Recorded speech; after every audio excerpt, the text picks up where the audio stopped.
มันเที่ยงเลยนางเอ้ยนี่บ่เมื่อกินข้าวบ่นี่ แม่จะพาลูกสาวเฮ็ดคักแล้วได้แม่เอ้ย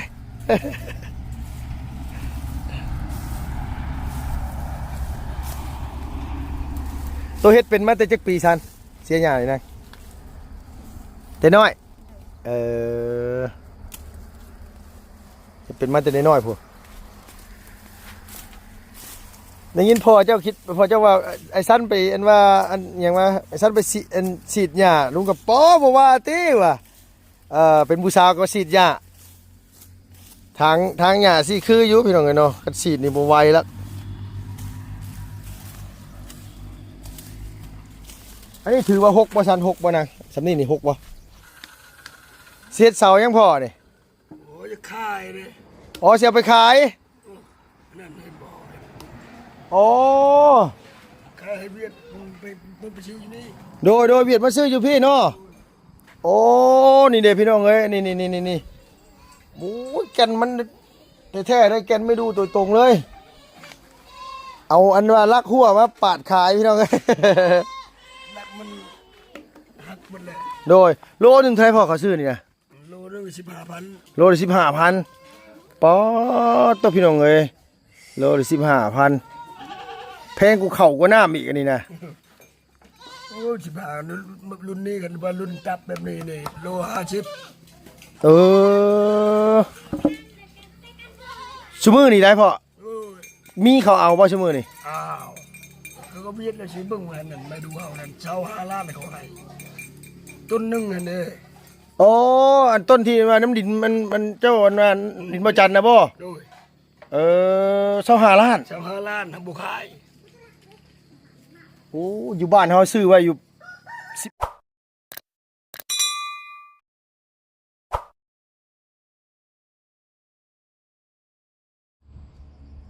เข้ามาป่ามันแล้วบูฮูทางออกทางเข่าเลยพี่น้องเอ้ยมันโอ้ยงามลีลอพี่น้องเนาะมันสุดของสุดยอดเลยมันงามแห้งพี่น้องเนาะโดยเอากราบทักทายสบายดีเด้อพ่อแม่พี่น้อง FC เบิดสุขุสุคนนะพี่น้องระหว่างในและก็ต่างประเทศพี่น้องที่เขามารับมาชมช่องลุงเฮิมชาแนลคือเก่าคือเดิมเปิดคลิปมาพบมาพ่อกันมื้อนี้กับแปลกหูแปลกตาแน่น้อยนึงเนาะพี่น้องอยู่บ้านอะไรบ้านน้องล่างเนาะพี่น้องพอดีว่าเขามาถ่ายน้องเพิ่นแหละเห็นทางน้องสั้นเพิ่นมาสวนมันก็เลยอยากมาเบิ่งสวนมันน้ำอีหล่าสั้นเพิ่นอ๋อมันเพิ่นพี่น้องเนาะสวนมันเป็นหยังกรกเรียแถงามคักงามแน่ดีรอโอ้ยงามแห้งอีหลีพี่น้องเอ้ยเนาะมากับ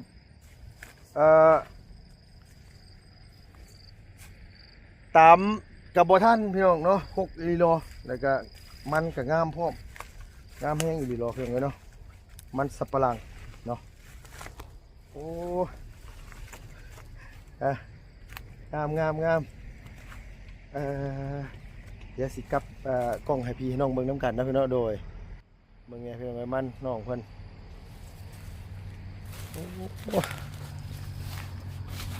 มา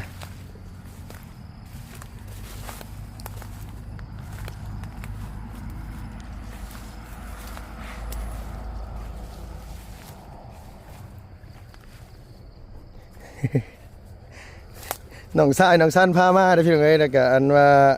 มากับน้องสั้นกับแม่เพิ่นแน่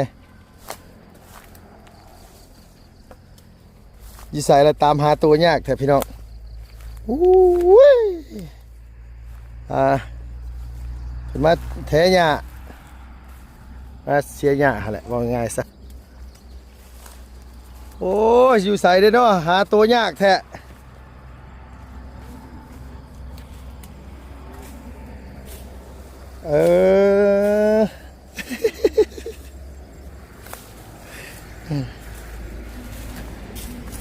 มาเห็นกัน2 คนนี่บ่โดยสบายดีเด้อ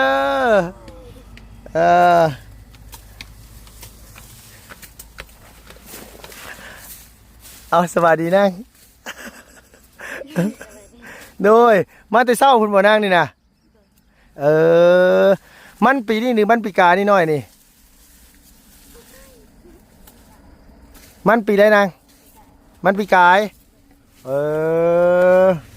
ปีกายนี่บริกลนี่เนาะ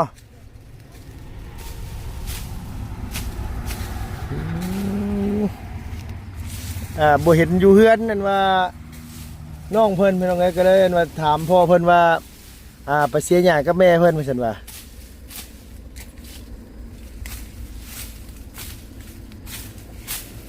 โอ้6เดิบนี่เนาะมาเสียจักมื้อได้ซั่นบ่นางจักมื้อได้ตัวมาเสียนี่หลายมื้อแหละถุงมือก็บ่ใส่แข็งหมอนี่อยากพกในน้อยหนึงเพื่อนเลยเพราะว่ามันเป็นมันเก่านั่นเนาะ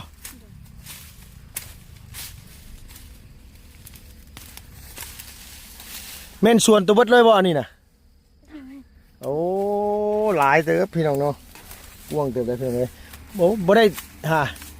บ่ได้ก็ลืมมันว่าอันนี้อยู่ในรถผู้โอ้ยเนาะซื้อขนมมาฝากน้องเพิ่นแต่ว่าหันบ่ได้เอามาซับจักมุ้งสิเมื่อนี่นะว่าซั่นฮะ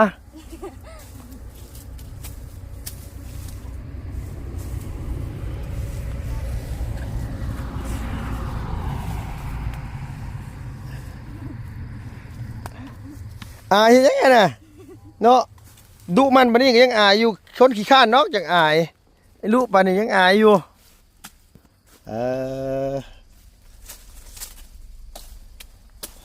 มาแต่เช้าบ่น้อยกินแล้วข้าวเที่ยงยังได้ยังให้กินข้าวเที่ยงมื้อเช้านี่ล่ะบ่มีอาหารโอ้ดุดีดอได้เพิ่นเอ้ยไอ้หล่าเพิ่น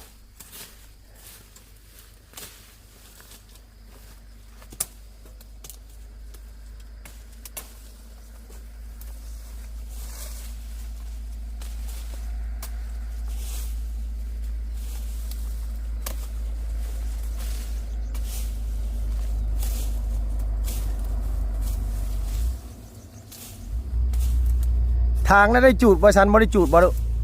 บ่ได้จูดเนาะ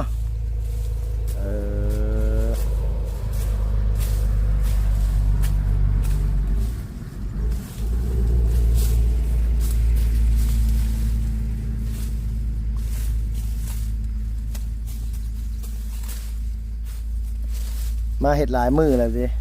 คือบ่จ้างเอาซั่นบ่ละบ่มีเงินมีเงินก็เลยบริจ้างก็ได้มาเฮ็ดเอา2คนกับแม่เนาะ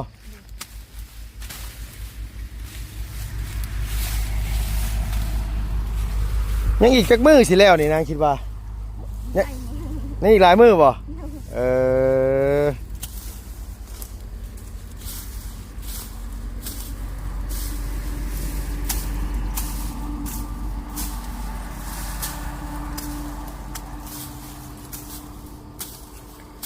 หมายความ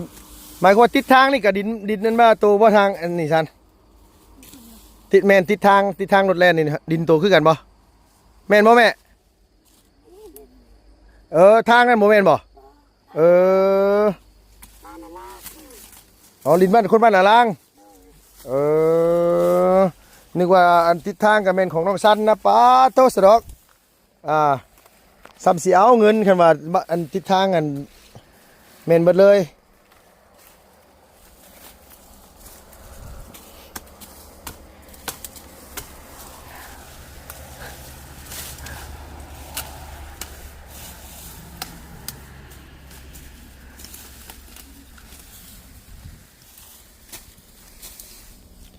มันเที่ยงเลยนางเอ้ยนี่บ่เมื่อกินข้าวบ่นี่ แม่จะพาลูกสาวเฮ็ดคักแล้วได้แม่เอ้ย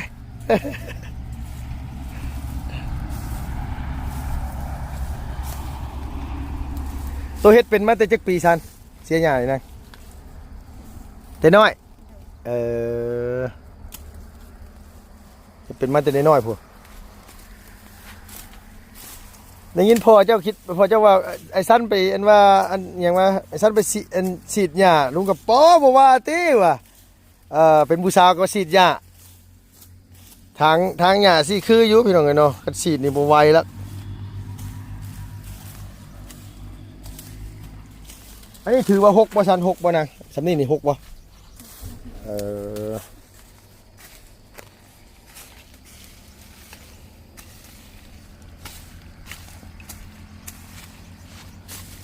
ยังแต่ดอนนี่บ่ซันไปฮอดอัน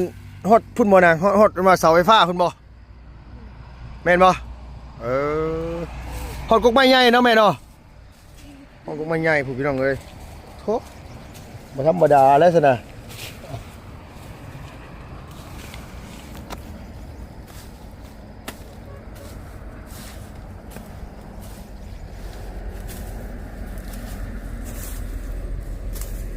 บ่ได้เอาเข้ามานำบ่นะ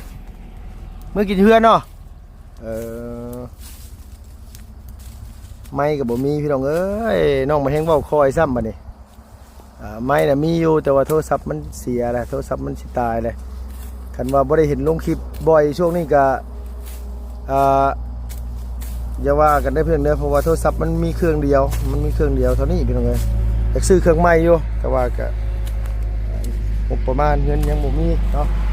เพิ่นให้เวลาได้เพิ่นเด้อเพื่อได้เงินซื้อโทรศัพท์ใหม่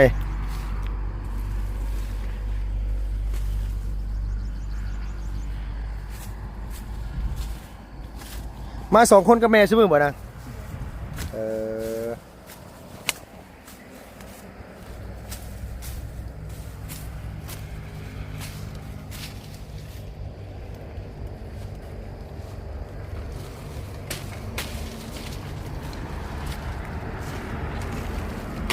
ปีนึงนี่เสียจักเทื่อซันปีนึง3เทื่ออันนี้เทื่อที่เท่าไหร่นะเทื่อที่2บ่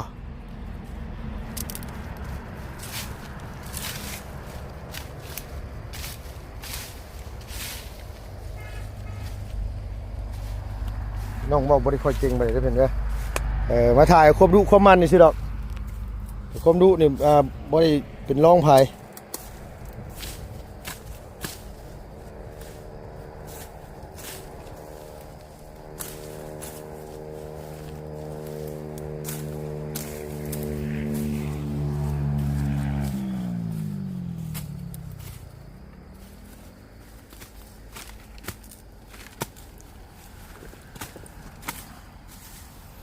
บ่หิวข้าวไว้เก่งขนาดใดพูดน้อยๆนี่ หิวก็อดเอานะเนาะ หิวก็อดเอานะว่าไงซะโอ้ยไอ้ลุงก็ลืมหลีรอเพี่มันอยู่ในเบาะรถลุงแต่ซื้อมาแล้วบัดอยู่ในเบาะรถมอเตอร์ไซค์พูตอนแรกคิดว่าเพิ่นมาฉีดยาแต่ได้คิดว่าฉีดยาจังใดก็กินบ่ได้ดอกว่ะขนมที่ซื้อมาฝากมันแซ่บอยู่ป่ะนะมักกินอยู่ป่ะมักเนาะ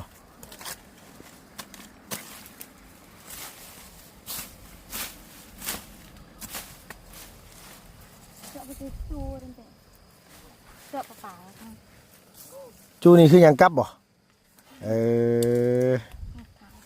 หิวข้าว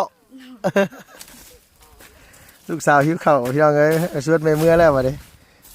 บ่หิวสิไปไสมันเที่ยงกว่าล่ะมาแต่7 โมงนะซันมา6 โมง 7 โมงไปจูเมื่อจู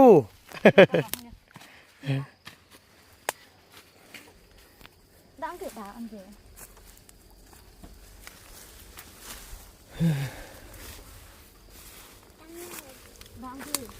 ป้าพาหมุนเลยพี่น้องเอ้ย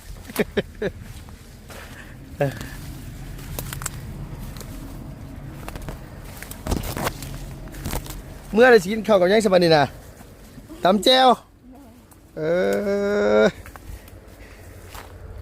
อันนี้มาเสียมือเศร้าอันนี้บ่หน่อยนี่เสียเป็นแถวขึ้นเนาะนางเนาะ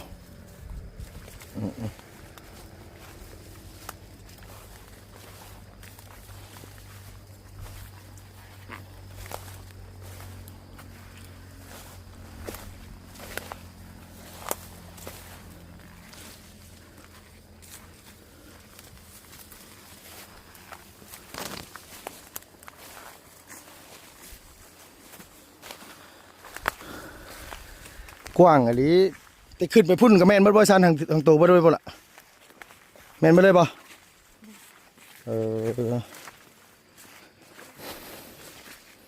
อย่างเซ่แล้วพี่น้องเอ้ย บ่ได้ไปหาหน่อไม้มาขายบ่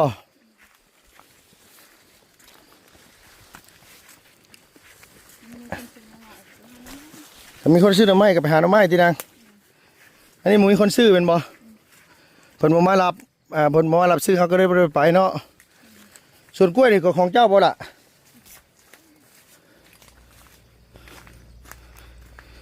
ส่วนกล้วยก็แม่นพี่น้องเอ้ยนี่นะ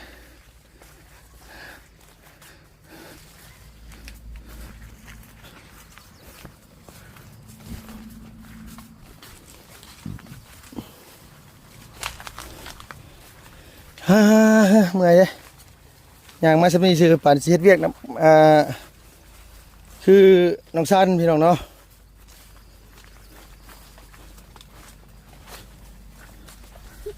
เนี่ยสวนมันนะป้องามไปดิมันปีนี้บ่ซันตัวนี้ล่ะตัวนี้มันปีนี้เด้อพี่น้องเอ้ยนี่นะคือกี่ลีมันไหมสุดยอดเลย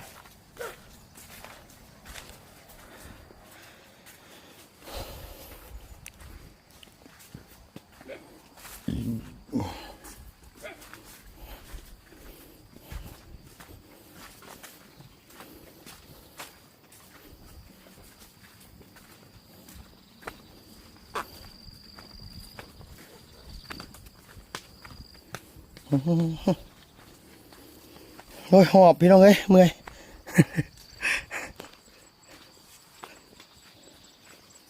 เมื่อยแห้งบ่ไหว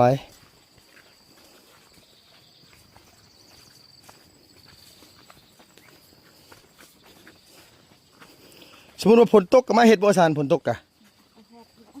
ฮะ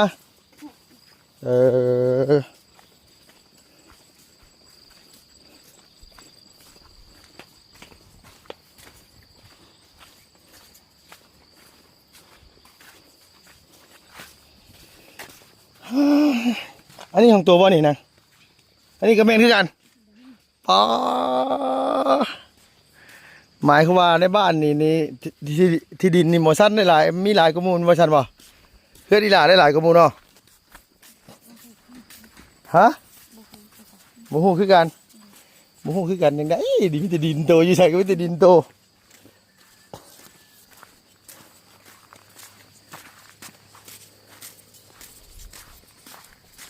ส่วนกล้วยนี่ก็แม่นมานะบ่แม่นตัวนี้ของคนบ้านหยังบ้านอะไรน้อยนี่ว่าแม่นนะมาเฮ็ด4ชั่วโมงเลยพี่น้องเอ้ยนี่นะน้องเพิ่นจ้ะทุกมันขนาดเลย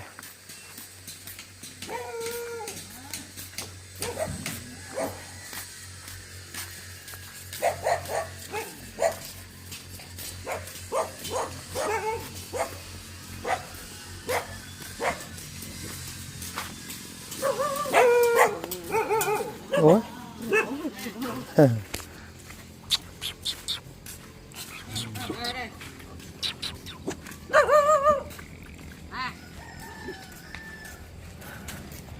เมื่อยเด้บ่เมื่อยดิหมอซันไปแต่เช้าก็บ่เมื่อยนะฉันนั่นตัวเนาะได้ยังได้กินบัดนี้เนาะ ปิ้งปลาดุกไป ปิ้งปลาดุกนางไปปลาดุกมาปิ้งละ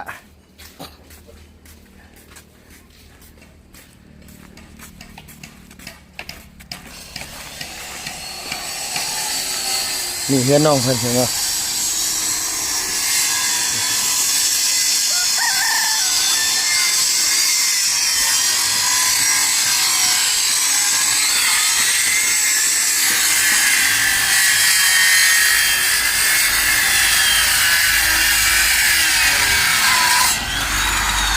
โอ้ มันขาดอยู่บ่นี่นะเอานี่ตัดนี่มันบ่ขาดได้เขาว่าได้โดยเสียดเสายังพอนี่ โอ้ยจะค่ายเลย อ๋อเสียไปขาย นั่นให้บอก โอ้ ค่ายให้เวียดมันไปชื่ออยู่นี่ โดยเวียดมาซื้ออยู่พี่เนาะโอ้นี่เด้พี่น้องเอ้ยนี่โ โอ้ยแกนมันแท้ๆได้แกนไม่ดูตัวตรงเลย เอาอันว่าลักหัวมาปาดขายพี่น้องเอ้ย ลักมันหักหมดเลย โดยโลหนึ่งเท่าไหร่พ่อเขาซื้อนี่นะ โลนึง15,000 โลละ15,000ป๊อดตัวพี่น้องเอ้ยโลละ15,000แพงกูเข่ากว่าน้ำอีกอันนี้นะ โอ้15รุ่นนี้กันว่ารุ่นตับแบบนี้นี่โล50เออชั่วมือนี่ได้พ่อ โอ้ย มีเขาเอาป่ะชั่วมือนี่ อ้าว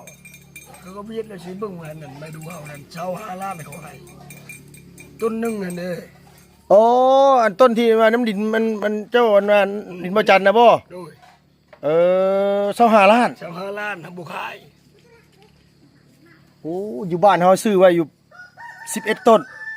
แต่ว่ามันบ่มีลูกค้าซื้อได้ โอ้ยเดี๋ยวนี้เบิ่งเขาชื่อเบิ่งเขาชื่อบนผีภาษากันบ่ฮอดตื่นหนึงเขาชื่อบ่ไม่ดูนี่ โดย ตื่นหนึง500นี่เมื่อวานนี่ก็นี่เขาชื่อบ้านนาดอนอีก300 ล้านก็เขาชื่อไม่ดูนี่แหละ โอ้โดยแต่ทางนี้มีคนซื้อได้วเนาะพ่อเนาะ โอ้เวียดมันชื่อ เอ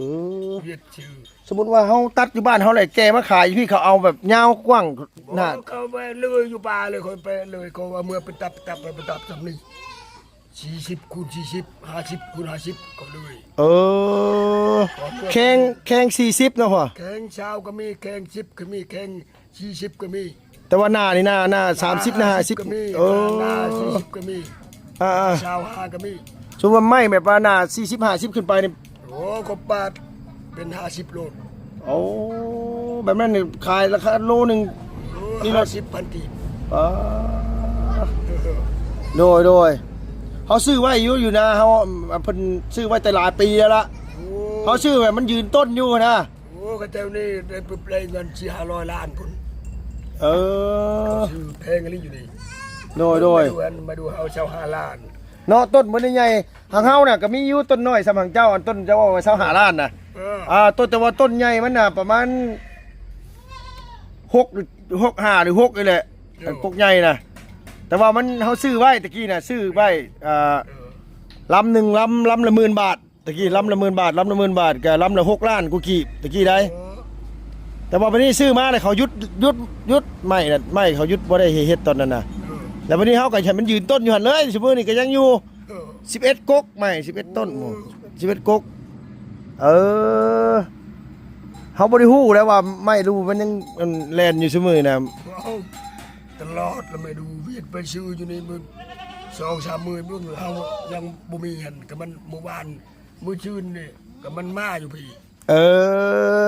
เวียดตลอด คันแบบนี้โลละ15,000 โดย เออโล15,000พี่น้องอันกัน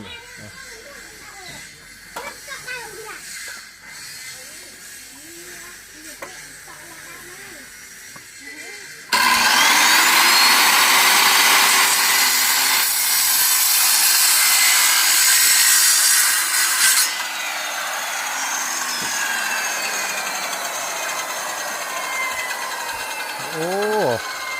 คักพี่น้องเอ้ยโลละ15,000เหมือนกันนี่ลำน้อยได้แล้วว่ะลำใหญ่นั่นแห้งแพงกว่านี้ฉันว่า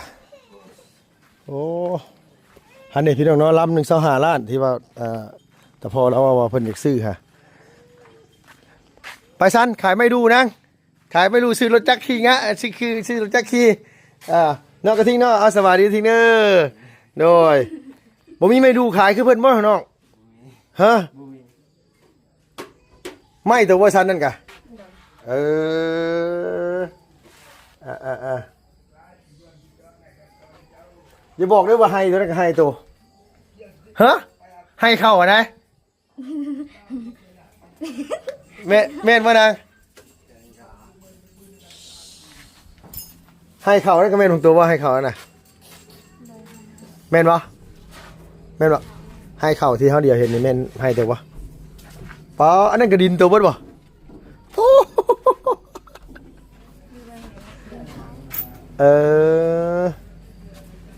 แต่แถวไม่ดูนี่แม่นขึ้นมาพี่ทางตัวเบิดเลย แม่นแต่มองเขานั่นบ่กว้างแต่บ่อยู่เพิ่นกันล่ะโดยใส่บ่นี่หายังกินบ่นี่หายังกินบ่นี่ แล้วพี่น้องเอ้ยเดี๋ยวเบิ่งลงไปเบิ่งนี่ให้น้องเพิ่นเอาซะก่อนสบายดีก่อนฉลาดสบายดีเด้อเมื่อยๆเด้อพี่น้องเนาะลงไปหาซอกก่อนจักว่าเอาเมื่อบ้านเจ้าเด็กน้อยเขาเปิดเอาไปกินแล้วบ่จักหันเนาะพี่น้องเอ้ยเนาะโอเคนะพี่น้องสำหรับคลิปนี้ก็พอดีว่าไปเล่นน้ำน้องสั้นอยู่สวนมันก็เลยอันว่าพาพี่พาน้องไปเลาะเบิ่งสวนมันเพิ่นคมดุคมมันนะพี่น้องคมขยันของอีหล่าเพิ่นโอเคนะพี่น้องสำหรับคลิปนี้ก็ขอบคุณหลายๆพี่น้องอยู่ดีมีแห้งอย่าเจ็บอย่าจนลำรวยๆสุขภาพพลามัยแข็งแรงนะเพิ่นเด้อไปแล้วพี่น้องบ๊ายบายนะพี่น้องสบายดีเด้อเพิ่นเด้อ